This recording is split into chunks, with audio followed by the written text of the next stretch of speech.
Utilisateur, ladies and gentlemen. My name is Kaelaris, and oh, that was a bit of a bad split there by Utilisateur. And I'm going to start this video with a disclaimer. For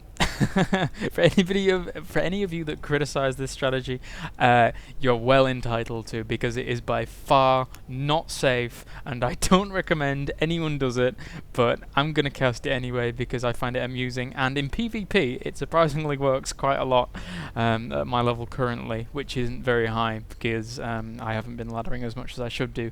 So, as I say, I'm going to start with the disclaimer. There was that initial disclaimer, and this is the second disclaimer. This is cheesy, in my opinion. The replay is entitled, "Is this cheesy?" ? And I was going to ask people, is this cheesy?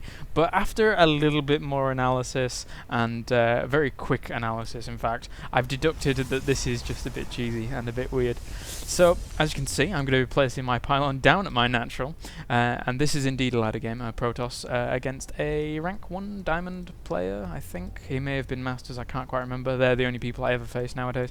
So, yes, PvP indeed, and as you can see, I'm going to be placing my pylon down at the natural, and I'm going to be placing my gateway down at the natural as well.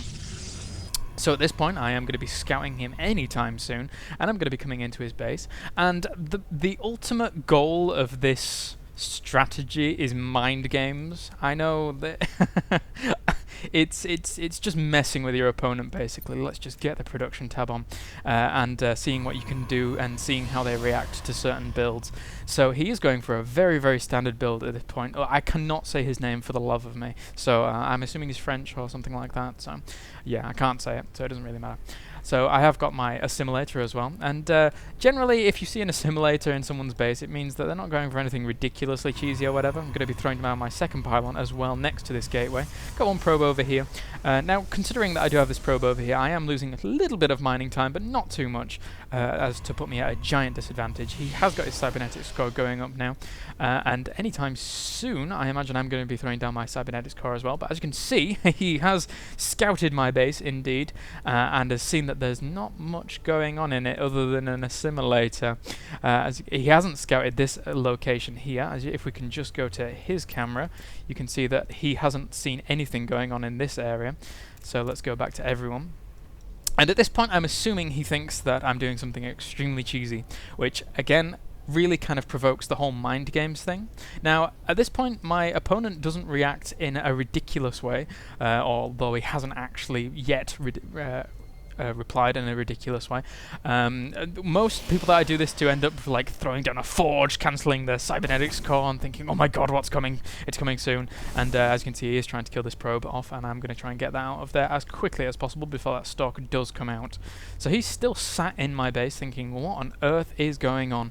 And I'm basically, what I'm doing at this point is opening the dual stalker build. Triple stalker build, and but just in a really strange place. And at this point, I've seen that he is not really doing anything too crazy.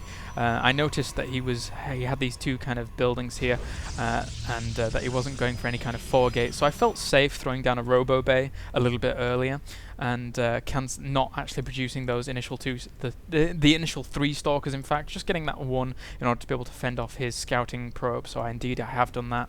And again, coming back to his camera, he still hasn't seen anything going on in my base. So I'm assuming he's pretty kind of confused right now as to what is actually going on.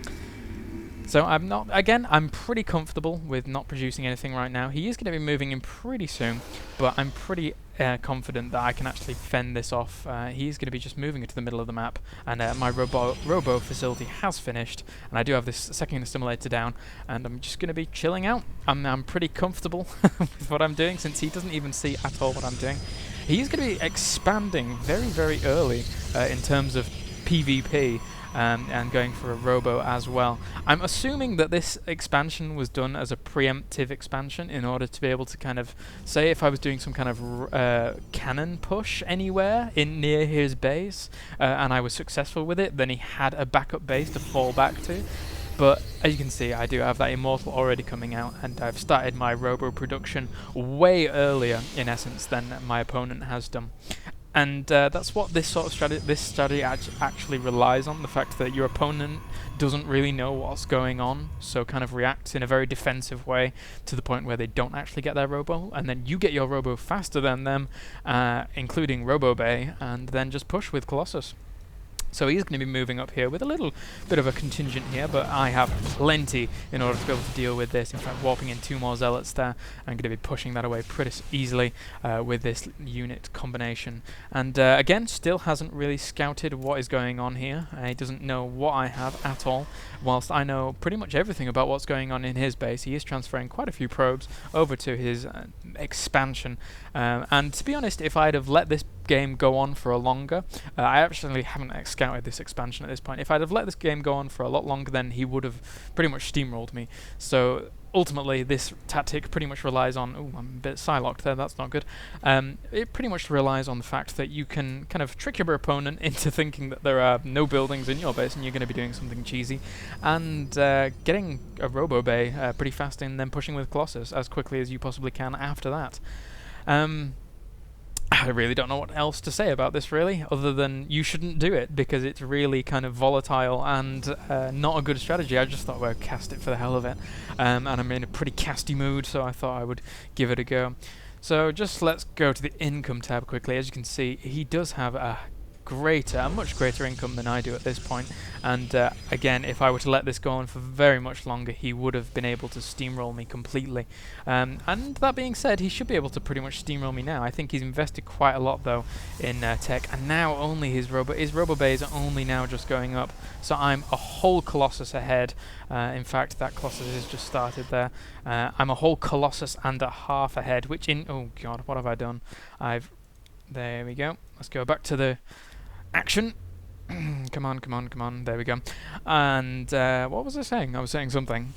Yes, I'm a whole Colossus and a half ahead, and in PvP that is so drastic. It's unbelievable, as I'm sure a lot of you are aware in the volatile nature that PvP does indeed have. So his Colossus is going to be coming out anytime soon. My second Colossus is up. I do have this pylon over here, just behind the mist, so he doesn't spot it out of randomness.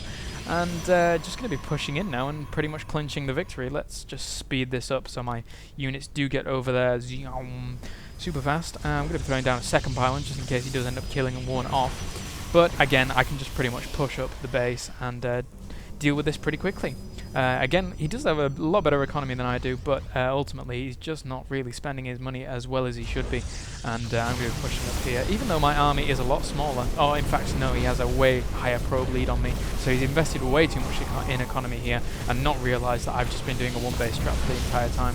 So ultimately, my opponent's game plan in this game really could have been a lot more thought out. He didn't do as much scouting as he should have done, and he should have checked a lot more places, especially if he thought I was cheesing early on, and he really should have ultimately realised that something was going on that wasn't of the norm, and scouted around a bit more.